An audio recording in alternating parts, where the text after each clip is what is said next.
오늘을 읽는 책, 문학평론가인 국민대학교 국문학과 정선태 교수와 함께합니다. 국민대학교 한국어문학부 국어국문전공 정선태 교수님과 함께하겠습니다. 교수님. 네, 안녕하세요. 네, 자 오늘 어떤 이야기 해볼까요? 네, 어떤 얘기 전에 왜 이렇게 추운지 모르겠네요. 오늘 같은 경우에는 이거 뭐 충분히 지났는데 말이죠. 예. 그러게요. 아직까지도 이렇게 매서운 겨울 날씨가 계속되고 있어서 이거 올 네. 여름 진짜 덥겠구나 하는 생각이 또 들었습니다. 그러게, 예. 그러게 말이에요. 많이 추워요. 예. 그래서 추운 날은 예. 뭐 여기저기 돌아다니는 것보다 책 읽는 게 최고입니다. 글쎄 말입니다. 예. 왜 이런 얘기 하잖아요. 예. 그 세상에는 두 부류의 인간이 있다 하면서 여러 얘기를 많이 하죠. 네. 그 중에 맛있는 거 있으면 혼자 먹는 사람과 예. 맛있는 거 있으면 어떻게 나눠 먹는 사람이 두 부류의 인간이 있을 수 있죠. 예. 언젠가 얘기했던 것 같은데 우리 김 PD는 맛있는 거 있으면 혼자 다 먹는 사람. 그럼요. 그거 왜 남 줘요? 다 먹어야지. 예. 아니 뭐 그런 걸로 그렇게 해서 남 주면 고마워하지도 않아요. 다 먹어야지. 예. 그렇지 않습니까, 교수님? 알았어요. 고마워해야 뭐 줘서 보람이 있지. 고마워하지도 않는데 뭐 그냥 예. 어떻게든 나눠 먹어야지. 저 가장 쓸데없는 짓이 고마워할 마음이 없는 사람들한테 막 뭐 밥을 쏜다고 세게 쏜다고. 그건 정말 쓸데없는 짓입니다. 예. 알았어요. 그만해. 혼자 먹어야지. 그만할게. 혼자 많이 드시고. 예. 먹는 거 그렇다 치고. 예. 이제 좋은 책이 있다고 합시다. 예. 그러면은 딱 두 부류가 있어요, 정말로. 이 좋은 책을 어떻게든지 많은 사람들에게 알려서 함께 하고자 하는 사람이 있는가 하면. 그렇죠. 예. 이 좋은 책, 지 혼자만 딱 품고 앉아서 아무도 모르게 읽는 그런 사람들이 있어요. 그 심정이야 모를 건 아닌데 저는 어느 쪽이냐면은 좋은 책이 있으면 어떻게든 함께 나누고 어떻게든 같이 읽어줬으면 좋겠고 하는 간절한 바람들이 있습니다. 그렇죠, 교수님. 네. 근데 오늘 소개해드릴 책이 바로 그런 책입니다. 나누고 싶은 책. 예. 네. 그래서 이번 주에는 4.3 특집 할 생각인데요. 내일부터 하기 전에 오늘 이 책은 꼭 소개하고 가야겠다 싶어서 골랐습니다. 츠쯔젠. 이름이 좀 어렵습니다. 츠쯔젠. 중국 작가인데요. 1964년생이니까 저하고 동년배네요. 비슷한 나이입니다. 한자로 쓰면은 지자건이라고 하는데 츠쯔젠이라는 중국 작가가 쓴 어얼구나강의 오른쪽입니다. 이 어얼구나강은 지도를 상상해 보시면 중국 저 북쪽에 나이멍구라고 내몽고라는 곳이 있잖아요. 내몽고 자치주 그리고 그 경계에 흑룡강성이 있습니다. 그리고 그 위쪽 북쪽으로는 소련, 러시아하고 경계죠. 그 내몽고 자치주와 흑룡강성과 이 소련, 러시아의 그 경계에 있는 강이 어얼구나 강이라고 합니다. 그쪽 러시아와 중국을 나누는 그 긴 강이 아무르강이라고 있습니다. 그렇습니다. 네, 아무르강을 쭉 따라오면은 저쪽 어디입니까? 사할린 북쪽 이쪽으로 나가는 긴 강이 있는데요. 러시아 시베리아를 관통하는 아주 유명한 강이죠. 그 어느 주기가 아닌가 싶은데 그 어얼구나 강의 오른쪽에 중국의 그 마지막 수렵 민족이라고 하는 어원커족이 살고 있답니다. 그 부족 이름이 어원커예요. 어원커족이 살고 있다는데 바로 이곳이 아주 그 어얼구나 강을 끼고 있어서 비옥한 땅이어서 몽고 문명의 뭐 발상지라고도 얘기를 한다네요. 근데 이곳에 살고 있는 마지막 수렵 부족인 어원커족의 100년사를 소설로 압축해 놓은 정말 훌륭한 작품입니다. 제가 뭐 책을 조금 읽는 편인데 이런 책을 읽으면은 정말 다 나눠드리고 싶어요. 근데 이런 책이 알려져 있지가 않습니다. 너무 아깝습니다. 아깝고 그런 거에 왜 관심 가져야 되는지 모르는 사람도 많아요, 사실. 뭐 그럴 수 있겠지만 그래도 사는 게 그렇게 길지 않은데 글쎄 말입니다. 이런 작품들 하나 읽고 나면은 자연이란 무엇인지, 인간이란 무엇인지, 신이란 무엇인지, 나아간 국가란 무엇인지 정말 많은 공부를 하게 됩니다. 그리고 문학을 즐길 때 적어도 3가지 차원의 그 기쁨들이 있어요. 하나는 그 문장들이 대단히 아름다울 때, 리드미컬 하면서도 내가 미처 표현하지 못했던 그 세계를 언어로 표현해 줄 때 그걸 우리가 감상했을 때 환희 같은 게 있거든요. 그렇습니다. 그 문장의 차원에서 그렇고, 두 번째는 이제 구성의 차원에서 우리가 상상하지 못했던 방식으로 이 얘기를 전개해주는 그 솜씨 있는 작가들이 있죠. 그러니까 어떻게 문제 관련되는데 똑같은 얘기를 하더라도 전혀 다른 방식으로 얘기할 수 있잖아요. 그런 구성의 방식이 있을 수 있고, 또 하나는 우리가 몰랐던 세계나 역사를 알려주는 그런 작품들이 있습니다. 근데 이 어울구나 강의 오른쪽은 셋 다를 충족시키는 작품입니다. 그러니까 문장도 아름답고요, 구성도 대단히 탁월하고요, 그리고 우리가 몰랐던 중국 저 북쪽에 사는, 만주 저 북쪽에 사는 그 소수민족의 역사, 그리고 삶의 과정들을 잘 보여줍니다. 현존하는 뭐 신석기 시대 사람들, 이렇게 얘기할 수 있을 것 같습니다. 어쩌면 우리 시대의 우리의 오래된 미래인지도 모르겠다는 생각을 합니다. 그래서 이런 책은 뭐 읽든 읽지 않든 일단 사야 됩니다. 일단 사서 딱 꽂아 놓으면은 그 신령스러운 기운이 책장 가득히 스며들지도 모르겠어요. 이 어울구나 강의 오른쪽은 왜 오른쪽이냐 이렇게 물을 수 있겠죠. 어울구나 강의 오른쪽은 이쪽 중국 쪽이고요. 어울구나 강의 왼쪽은 러시아 쪽이라고 합니다. 그러니까 이 부족이 국경에 의해서 나뉜 거죠. 그 국경이 생기기 이전의 삶부터 시작해서 기억 속에서, 그리고 1932년 일본의 만주 침략이 일본 제국주의가 참 정말 악랄합니다. 그 북쪽까지 가서 소련하고 대치를 하거든요. 그리고 그 소수 부족들까지 철저하게 파괴해버립니다. 그러고 난 다음에 중국 혁명 거쳐서 문화대혁명 시절이 있잖아요.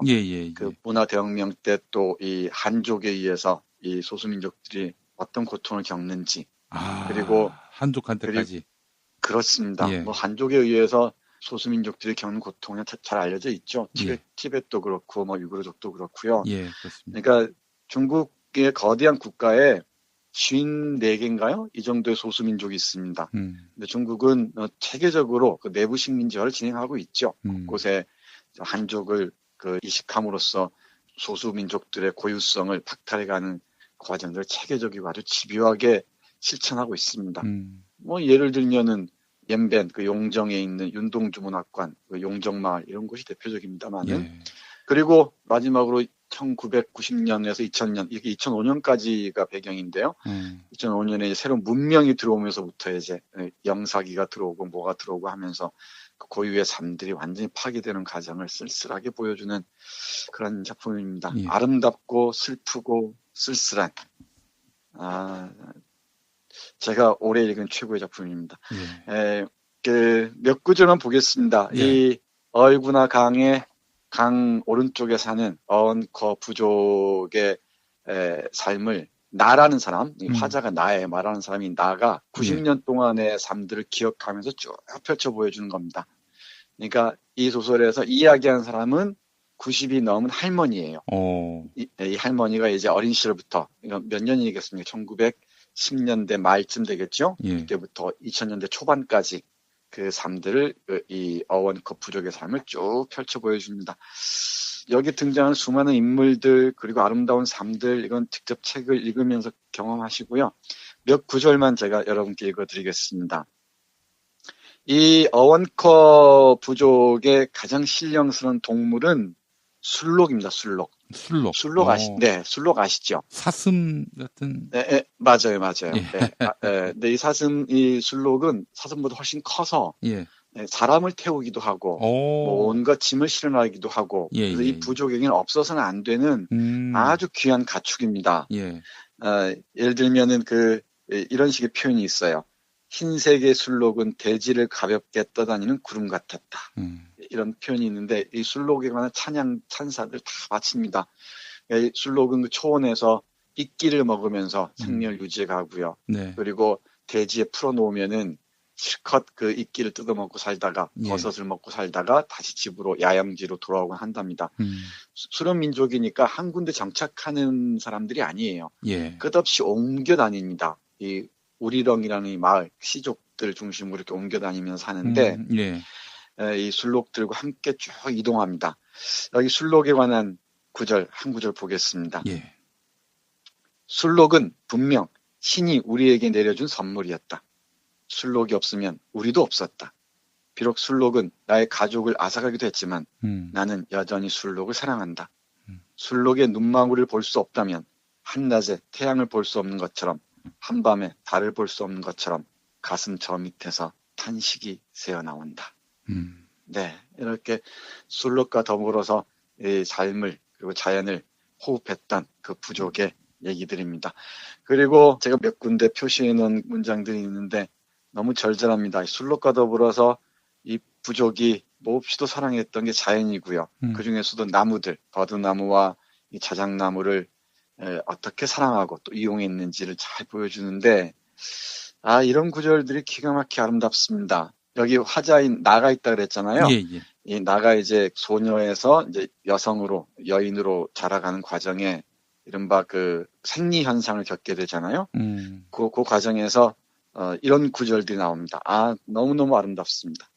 이 봄이 화창한 날인데 이 봄빛이 우리의 상처를 가장 잘 치료해주는 약이라는 사실을 아는 나이가 되죠.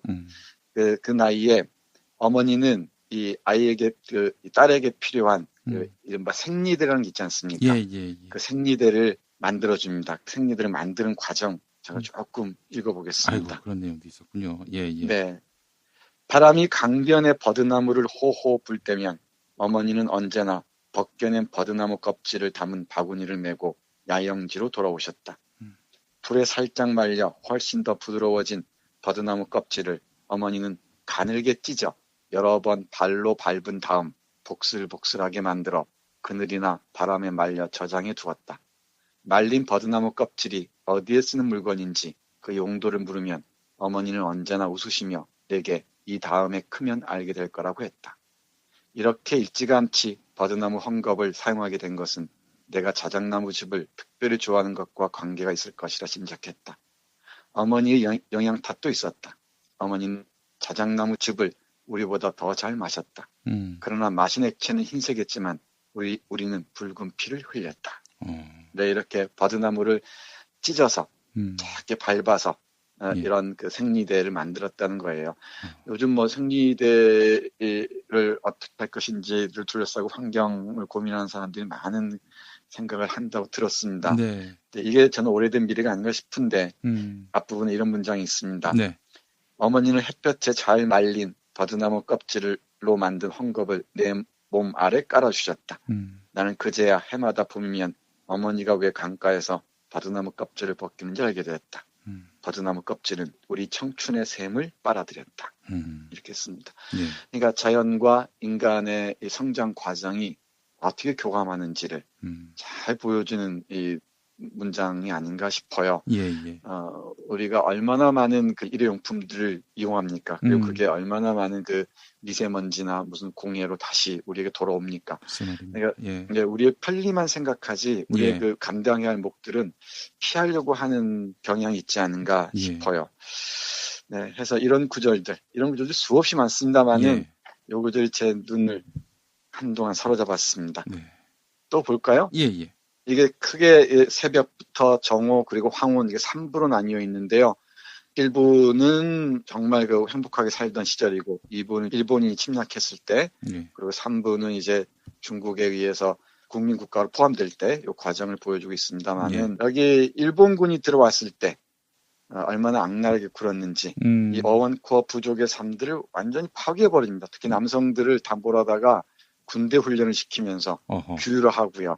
그 과정에서 폭설이 내리는데 이 많은 그 술록들이 사라져버리고 이 부족의 삶들도 상당히 힘겨워지기도 하죠. 그러니까 제국주의 일본이 파괴한 게 단순히 뭐 식민원 이런 수준이 아니고요.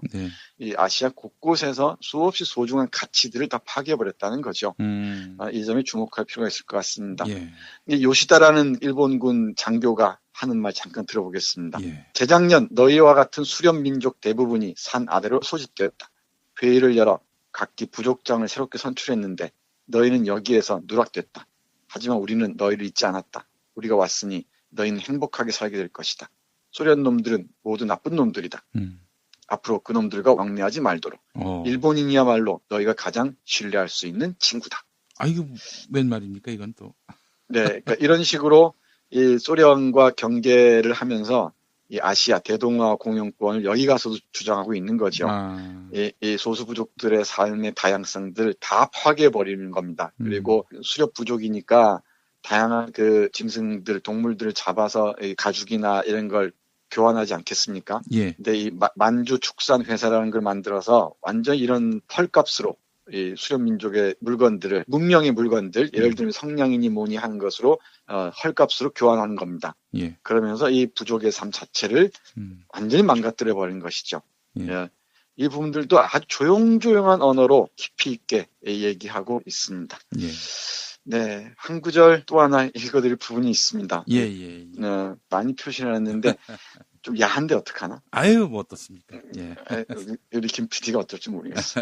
근데 사랑하는 장면도 너무너무 아름답게 묘사해놨어요. 이 부부가 남편과 아내, 여기서 화장이 납니다. 나하고 자신의 남편하고 사슴을 잡기 위해서 허방을 팝니다. 함정을 파는데 그 함정에 소금 같은 걸 뿌려놓으면은 낙타사슴이나 이런 게 그 소금을 먹으러 온다고 해요. 그 동물들에게 소금이 대단히 중요하지 않습니까?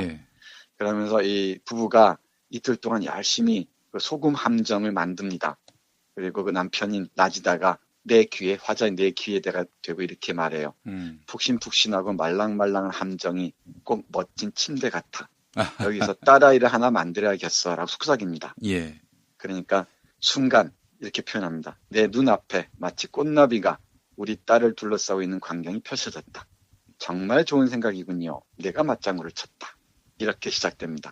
그러니까 서로 부부가 눈이 맞은 것 같아요. 소금 함정, 널찍하게 소금 함정을 만들어 놓고 우리 딸 하나 만들까라고 하면서 시작되는 부분입니다. 예.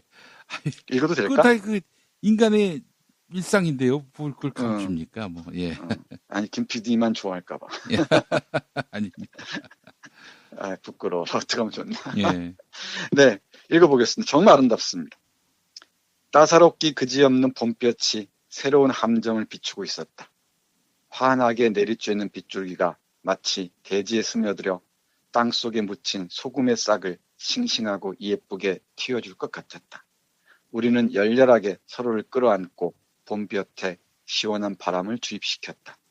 정말 사무치게 감동적인 영겁과 같은 사랑이었다. 영겁과 같은 사랑. 예. 내 몸 아래에는 훈훈한 함정의 대지가 있었고 내 몸 위에는 내가 사랑하는 남자가, 그리고 사랑하는 남자 위에는 파란 하늘이 있었다.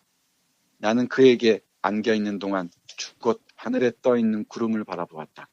하얀 구름이 동쪽에서 서쪽으로 끊임없이 흘러가고 있는 모습이 마치 하늘에 흐르는 강물 같았다. 내 몸 아래로도 강물이 흐르고 있었다. 여인의 몸 아래 유일하게 흐르는 어두운 강물. 이 강물은 사랑하는 남자를 위해 용수숨치고 있었다. 감동 안 하십니까? 감동받고 있습니다. 이렇게 그 사랑하는 모습을 이렇게 표현하고 있습니다. 그러니까 사슴을 잡기 위해서 소금을 뿌린 그 함정을 파놓고 그걸 침대 삼아서 사랑을 나누는 젊은 부부의 모습을 이렇게 그리고 있네요. 아니, 뭐가 야해요? 네. 그거 어떡합니까, 그러면? 여기 중국에서 가장 유명한 문학상이 루신 문학상이에요. 루신 문학상. 노신. 근데 이 루신 문학상은 한 번 받기도 어렵다 그러는데, 이 칠즈제는 루신 문학상을 3번이나 수상했다고 합니다. 그게 그냥 상을 받은 게 아니라는 것을 절감합니다. 그리고 이 중국에서 유명 문학상이 마우드 문학상이라고 있는데요. 이 문학상도 받았고요. 뭐 유명한 상들은 다 수상했다고 하는데 그게 그 가치에 상응하는 그런 작가가 아닌가 싶네요. 중국 작가들 꽤 많이 읽었는데 대단히 감동적이었습니다. 마지막 한 구절만 읽고 마무리하겠습니다. 뭐 야한 구절은 한 구절로만 하고요. 또 있는데 여기까지만 하고 마지막에 보면은 여기에서 술록이 있다고 했죠. 그리고 자연의 아름다운 그 풍경들, 그리고 땔감을 마련하더라도 생나무를 죽이는 게 아니고 다 나무가 썩은 거나 버려진 나무들 그리고 벼락을 맞은 나무들만 떼는 그 장면들 멋진 장면들이 많이 있고요. 예. 그리고 또 하나 주목해야 할 게 무당입니다. 무당. 하늘과 인간을 연결하는 그 존재로서의 무당이 이 사람들의 그 신성한 세계들을 연결하는 그런 역할을 하고 있습니다. 그래서 이 무당의 춤이 곳곳에 아주 기가 막히게 표현되어 있는데요. 니문 무당부터 마지막인 니하오 무당까지 그 마지막 장면에 이 무당의 춤 장면 잠깐 읽어드리겠습니다. 예. 공중의 연기가 자욱해서 니하오가 구슬할 때 술록 무리는 얼구나 강변에서 고개를 숙이고 서 있었다. 북소리가 격앙되었다. 니하오는 예전처럼 재빠르게 두 다리를 놀리지 못했지만 계속해서 춤을 추었다. 그녀가 기침을 한바탕 하자 굽은 허리가 더 굽어졌다. 입고 있던 치마가 땅바닥에 끌려 재가 잔뜩 묻었다. 우리는 그녀가 힘들게 구슬하는 모습을 차마 볼 수 없어 점점 술록의 무리가 있는 곳으로 들어왔다. 예. 오직 이렌나와 루니만이 그 의식을 끝까지 지켜보았다. 니하오가 1시간 정도 춤을 추었을 즈음 하늘에 먹구름이 나타나기 시작했다. 1시간 동안 더 춤을 추자 먹구름이 빽빽해졌다. 다시 1시간이 지나자 번개가 번뜩였다. 니하오는 춤을 멈추고 휘청휘청 얼구나 강변으로 걸어오더니 물에 젖은 딱따구리 2마리를 들어올려 우람한 소나무에 매달았다. 그녀가 의식을 마치자 천둥과 번개가 서로 하늘에 나타나더니 비가 억수같이 쏟아졌다. 니하오는 쏟아지는 빗 속에서 삶의 마지막 노래를 불렀다. 하지만 노래를 끝까지 부르지 못하고 쓰러졌다. 얼구나 강아, 너는 은하수로 흘러가는구나. 내 마른 세상은. 산불이 꺼지고 니하오는 떠났다. 그녀는 평생 수많은 장례를 맡아보았지만 자신의 장례는 치러질 수 없었다.